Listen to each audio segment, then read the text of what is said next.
Hello and welcome to the Sherlock Holmes Bedtime Stories podcast. Each episode is a section from a classic Sherlock Holmes story with relaxing music to help you fall asleep. If you love the podcast and never miss an episode, please follow us on Spotify and Apple Podcasts and leave a 5-star rating. If our podcast has become a part of your bedtime routine, please consider supporting the show by clicking the link in the show notes. Our show is completely free, in part thanks to support from listeners like you. There are options to give one time or on a monthly basis. So sleep easier by clicking the Support This Podcast link in the show notes and become a supporter today. And as always, if you're enjoying the pod, please spread the word. Sharing with friends and family really does help. Thank you for joining us this evening.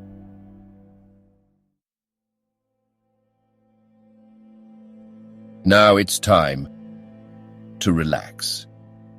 Let your body fall into a comfortable position in your bed and drift gently into a state of total relaxation with tonight's story.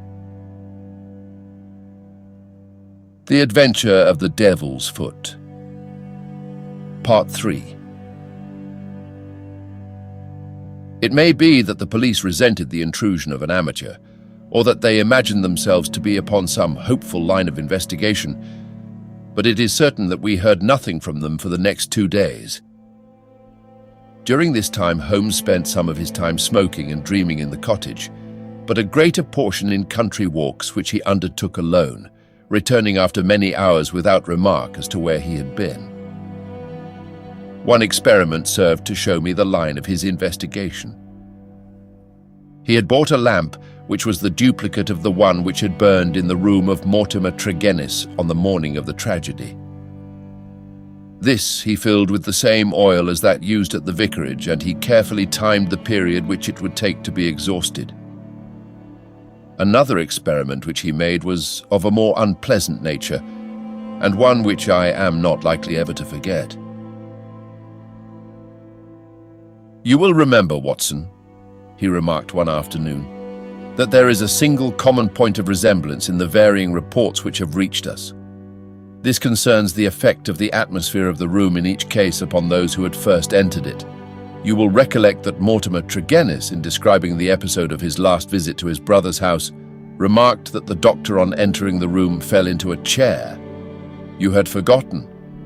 Well, I can answer for it that it was so. Now, you will remember also that Mrs. Porter, the housekeeper, told us that she herself fainted upon entering the room and had afterwards opened the window. In the second case, that of Mortimer Tregennis himself, you cannot have forgotten the horrible stuffiness of the room when we arrived, though the servant had thrown open the window. That servant, I found upon inquiry, was so ill that she had gone to her bed. You will admit, Watson, that these facts are very suggestive. In each case, there is evidence of a poisonous atmosphere. In each case, also, there is combustion going on in the room. In the one case, a fire, in the other, a lamp. The fire was needed, but the lamp was lit, as a comparison of the oil consumed will show, long after it was broad daylight. Why? Surely because there is some connection between three things: the burning, the stuffy atmosphere, and finally the madness or death of those unfortunate people. That is clear, is it not? It would appear so. At least we may accept it as a working hypothesis.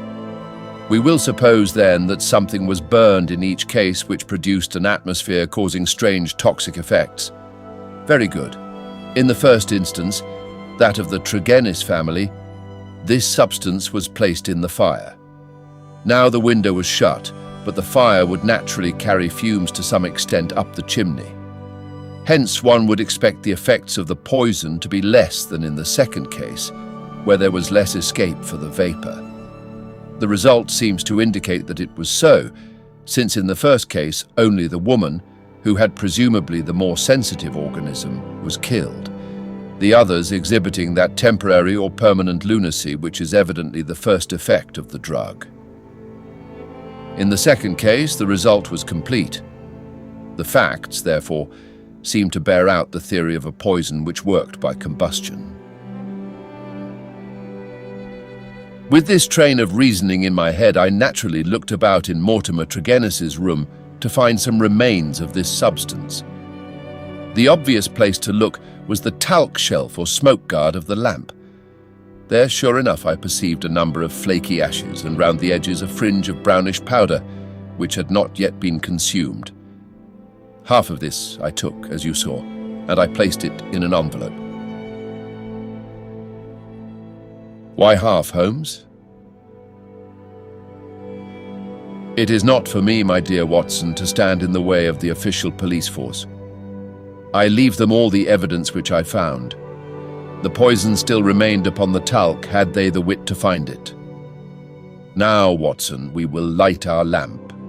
We will, however, take the precaution to open our window to avoid the premature decease of two deserving members of society. And you will seat yourself near that open window in an armchair unless, like a sensible man, you determine to have nothing to do with the affair. Oh, you will see it out, will you? I thought I knew my Watson. This chair I will place opposite yours so that we may be the same distance from the poison and face to face. The door we will leave ajar. Each is now in a position to watch the other and to bring the experiment to an end should the symptoms seem alarming. Is that all clear? Well, then I take our powder, or what remains of it, from the envelope, and I lay it above the burning lamp. So, now, Watson, let us sit down and await developments. They were not long in coming.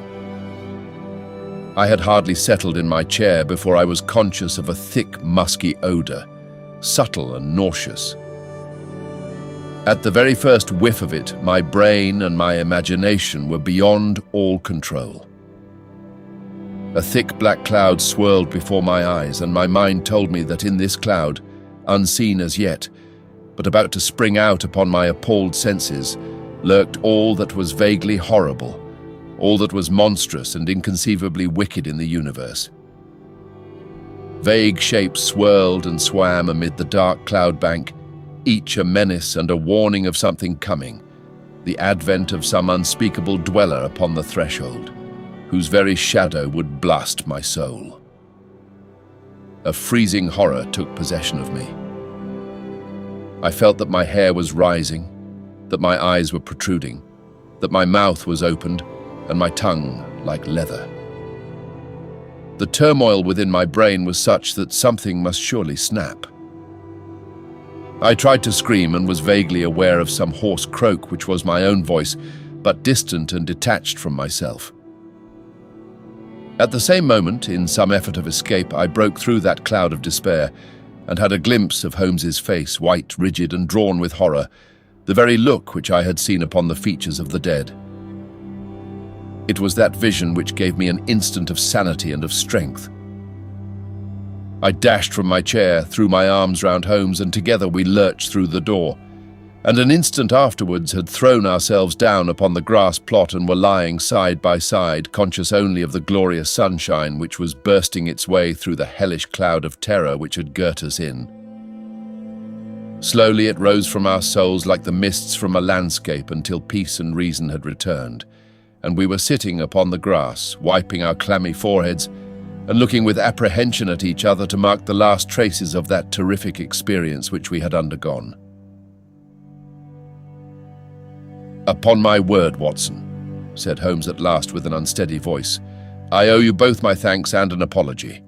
It was an unjustifiable experiment even for oneself, and doubly so for a friend. I am really very sorry." "You know," I answered with some emotion, for I have never seen so much of Holmes's heart before, "that it is my greatest joy and privilege to help you." He relapsed at once into the half-humorous, half-cynical vein which was his habitual attitude to those about him. "It would be superfluous to drive us mad, my dear Watson," said he. "A candid observer would certainly declare that we were so already before we embarked upon so wild an experiment. I confess that I never imagined that the effect could be so sudden and so severe." He dashed into the cottage and, reappearing with the burning lamp held at full arm's length, he threw it among a bank of brambles. "We must give the room a little time to clear," I take it, Watson, that you have no longer a shadow of a doubt as to how these tragedies were produced. None whatever. But the cause remains as obscure as before. Come into the arbor here and let us discuss it together. That villainous stuff seems still to linger round my throat. I think we must admit that all the evidence points to this man, Mortimer Tregennis, having been the criminal in the first tragedy, though he was the victim in the second one. We must remember, in the first place, that there is some story of a family quarrel, followed by a reconciliation. How bitter that quarrel may have been, or how hollow the reconciliation, we cannot tell. When I think of Mortimer Tregennis, with the foxy face and the small, shrewd, beady eyes behind the spectacles, he is not a man whom I should judge to be of a particularly forgiving disposition. Well, in the next place, you will remember that this idea of someone moving in the garden, which took our attention for a moment from the real cause of the tragedy, emanated from him. He had a motive in misleading us. Finally, if he did not throw the substance into the fire at the moment of leaving the room, who did do so? The affair happened immediately after his departure. Had anyone else come in, the family would certainly have risen from the table.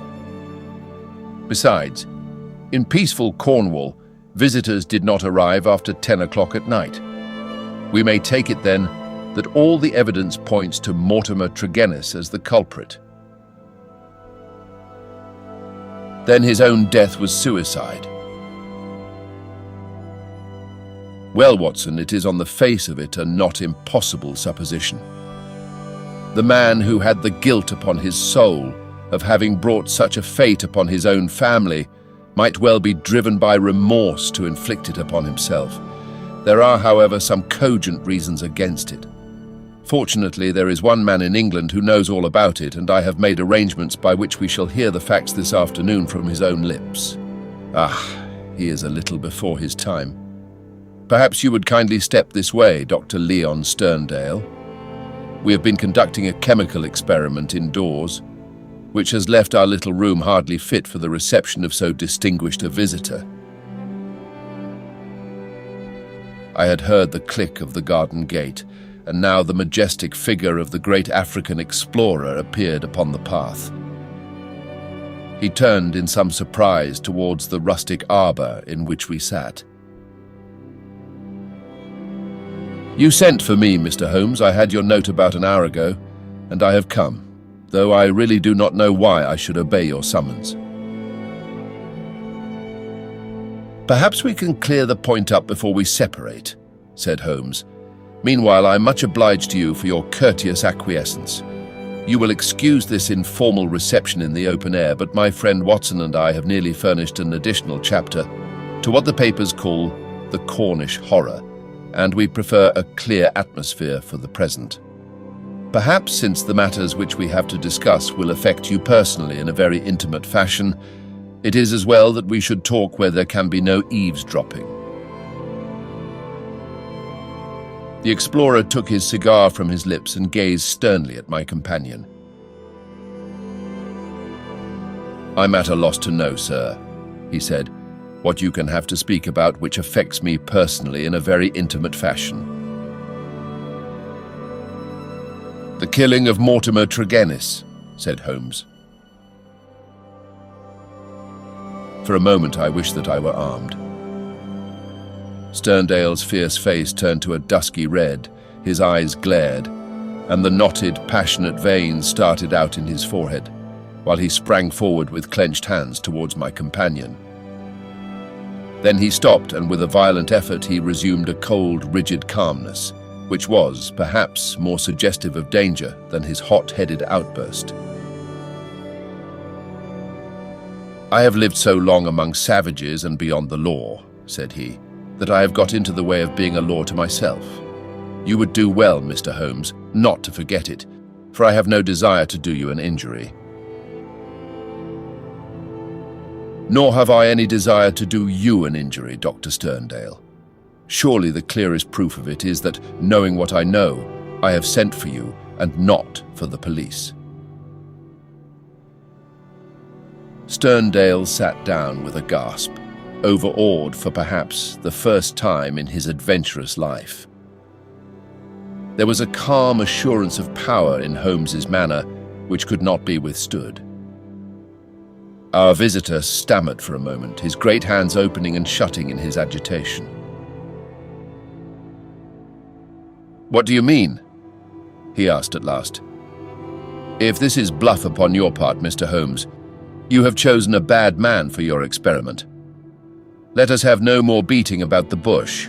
What do you mean?" "I will tell you," said Holmes, "and the reason why I tell you is that I hope frankness may beget frankness. What my next step may be will depend entirely upon the nature of your own defense." "My defense?" "Yes, sir." "My defense against what?"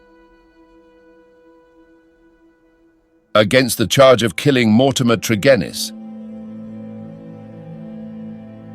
Sterndale mopped his forehead with his handkerchief. "Upon my word, you are getting on," said he. "Do all your successes depend upon this prodigious power of bluff?" "The bluff," said Holmes sternly, "is upon your side, Dr. Leon Sterndale, and not upon mine. As a proof, I will tell you some of the facts upon which my conclusions are based. Of your return from Plymouth, allowing much of your property to go on to Africa, I will say nothing save that it first informed me that you were one of the factors which had to be taken into account in reconstructing this drama. I came back. I have heard your reasons and regard them as unconvincing and inadequate. We will pass that. You came down here to ask me whom I suspected. I refused to answer you. You then went to the vicarage, waited outside it for some time, and finally returned to your cottage. How do you know that? I followed you. I saw no one. That is what you may expect to see when I follow you. You spent a restless night at your cottage and you formed certain plans, which in the early morning you proceeded to put into execution. Leaving your door just as day was breaking, you filled your pocket with some reddish gravel that was lying heaped beside your gate. Sterndale gave a violent start and looked at Holmes in amazement. You then walked swiftly for the mile which separated you from the vicarage. You were wearing, I may remark, the same pair of ribbed tennis shoes which are at the present moment upon your feet. At the vicarage you passed through the orchard and the side hedge, coming out under the window of the lodger Tregennis. It was now daylight, but the household was not yet stirring. You drew some of the gravel from your pocket and you threw it up at the window above you. Sterndale sprang to his feet. I believe that you are the devil himself, he cried. Holmes smiled at the compliment. It took 2 or possibly 3 handfuls before the lodger came to the window. You beckoned him to come down. He dressed hurriedly and descended to his sitting room. You entered by the window. There was an interview, a short one, during which you walked up and down the room. Then you passed out and closed the window, standing on the lawn outside, smoking a cigar and watching what occurred. Finally, after the death of Tregennis, you withdrew as you had come. Now, Dr. Sterndale, how do you justify such conduct and what were the motives for your actions? If you prevaricate or trifle with me, I give you my assurance that the matter will pass out of my hands forever. Our visitor's face had turned ashen grey as he listened to the words of his accuser. Now he sat for some time in thought, with his face sunk in his hands. Then, with a sudden impulsive gesture, he plucked a photograph from his breast pocket and threw it on the rustic table before us. "That is why I have done it," said he. It showed the bust and face of a very beautiful woman. Holmes stooped over it. "Brenda Tregennis," said he. "Yes, Brenda Tregennis," repeated our visitor. "For years I have loved her. For years she has loved me. There is the secret of that Cornish seclusion which people have marveled at. It has brought me close to the one thing on earth that was dear to me. I could not marry her, for I have a wife who has left me for years, and yet whom by the deplorable laws of England I could not divorce. For years Brenda waited. For years I waited. And this is what we have waited for." A terrible sob shook his great frame, and he clutched his throat under his brindled beard. Then with an effort he mastered himself and spoke on. "The vicar knew. He was in our confidence. He would tell you that she was an angel upon earth. That was why he telegraphed to me, and I returned. What was my baggage or Africa to me when I learned that such a fate had come upon my darling? There you have the missing clue to my action, Mr. Holmes." "Proceed," said my friend. Dr. Sterndale drew from his pocket a paper packet and laid it upon the table.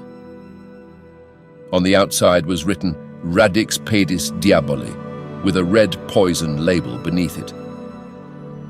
He pushed it towards me. "I understand that you are a doctor, sir. Have you ever heard of this preparation?"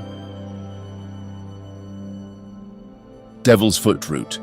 No, I have never heard of it." "It is no reflection upon your professional knowledge," said he, "for I believe that, save for one sample in a laboratory at Buda, there is no other specimen in Europe. It has not yet found its way either into the pharmacopoeia or into the literature of toxicology. The root is shaped like a foot, half human, half goat-like, hence the fanciful name given by a botanical missionary. It is used as an ordeal poison by the medicine men in certain districts of West Africa and is kept as a secret among them. This particular specimen I obtained under very extraordinary circumstances in the Ubangi country." He opened the paper as he spoke and disclosed a heap of reddish-brown snuff-like powder. "Well, sir?" asked Holmes sternly. "I'm about to tell you, Mr. Holmes, all that actually occurred, for you already know so much that it is clearly to my interest that you should know all. I have already explained the relationship in which I stood to the Tregennis family. For the sake of the sister, I was friendly with the brothers. There was a family quarrel about money which estranged this man Mortimer, but it was supposed to be made up, and I afterwards met him as I did the others. He was a sly, subtle, scheming man, and several things arose which gave me a suspicion of him, but I had no cause for any positive quarrel. One day, only a couple of weeks ago, he came down to my cottage and I showed him some of my African curiosities. Among other things, I exhibited this powder and I told him of its strange properties, how it stimulates those brain centers which control the emotion of fear, and how either madness or death is the fate of the unhappy native who is subjected to the ordeal by the priest of his tribe. I told him also how powerless European science would be to detect it. How he took it I cannot say, for I never left the room, but there is no doubt that it was then, while I was opening cabinets and stooping to boxes, that he managed to abstract some of the devil's foot root. I well remember how he plied me with questions as to the amount and the time that was needed for its effect, but I little dreamed that he could have a personal reason for asking. I thought no more of the matter until the vicar's telegram reached me at Plymouth. This villain had thought that I would be at sea before the news could reach me, and that I should be lost for years in Africa. But I returned at once. Of course, I could not listen to the details without feeling assured that my poison had been used. I came round to see you on the chance that some other explanation had suggested itself to you. But there could be none. I was convinced that Mortimer Tregennis was the murderer, that for the sake of money, and with the idea, perhaps, that if the other members of his family were all insane, he would be the sole guardian of their joint property. He had used the devil's foot powder upon them, driven 2 of them out of their senses, and killed his sister Brenda, the one human being whom I have ever loved or who has ever loved me. There was his crime. What was to be his punishment? Should I appeal to the law? Where were my proofs? I knew that the facts were true, but could I help to make a jury of countrymen believe so fantastic a story? I might or I might not, but I could not afford to fail. My soul cried out for revenge. I have said to you once before, Mr. Holmes, that I have spent much of my life outside the law, and that I have come at last to be a law to myself. So it was even now. I determined that the fate which he had given to others should be shared by himself. Either that, or I would do justice upon him with my own hand. In all England, there can be no man who sets less value upon his own life than I do at the present moment. Now I have told you all. You have yourself supplied the rest. I did, as you say, after a restless night, set off early from my cottage. I foresaw the difficulty of arousing him, so I gathered some gravel from the pile which you have mentioned, and I used it to throw up to his window. He came down and admitted me through the window of the sitting room. I laid his offence before him. I told him that I had come both as judge and executioner. The wretch sank into a chair, paralyzed at the sight of my revolver. I lit the lamp, put the powder above it, and stood outside the window, ready to carry out my threat to shoot him should he try to leave the room. In 5 minutes he died. My God, how he died! But my heart was flint, for he endured nothing which my innocent darling had not felt before him. There is my story, Mr. Holmes. Perhaps if you loved a woman, you would have done as much yourself. At any rate, I am in your hands. You can take what steps you like. As I have already said, there is no man living who can fear death less than I do. Holmes sat for some little time in silence. "What were your plans?" he asked at last. "I had intended to bury myself in Central Africa. My work there is but half finished." "Go and do the other half," said Holmes. "I at least am not prepared to prevent you." Dr. Sterndale raised his giant figure, bowed gravely, and walked from the arbour. Holmes lit his pipe and handed me his pouch. "Some fumes which are not poisonous would be a welcome change," said he. "I think you must agree, Watson, that it is not a case in which we are called upon to interfere. Our investigation has been independent, and our action shall be so also. You would not denounce the man?" "Certainly not," I answered. "I have never loved Watson, but if I did, and if the woman I loved had met such an end, I might act even as our lawless lion hunter has done. Who knows? Well, Watson, I will not offend your intelligence by explaining what is obvious. The gravel upon the windowsill was, of course, the starting point of my research. It was unlike anything in the vicarage garden. Only when my attention had been drawn to Dr. Sterndale and his cottage did I find its counterpart. The lamp shining in broad daylight and the remains of powder upon the shield were successive links in a fairly obvious chain. And now, my dear Watson, I think we may dismiss the matter from our mind and go back with a clear conscience to the study of those Chaldean roots, which are surely to be traced in the Cornish branch of the great Celtic speech."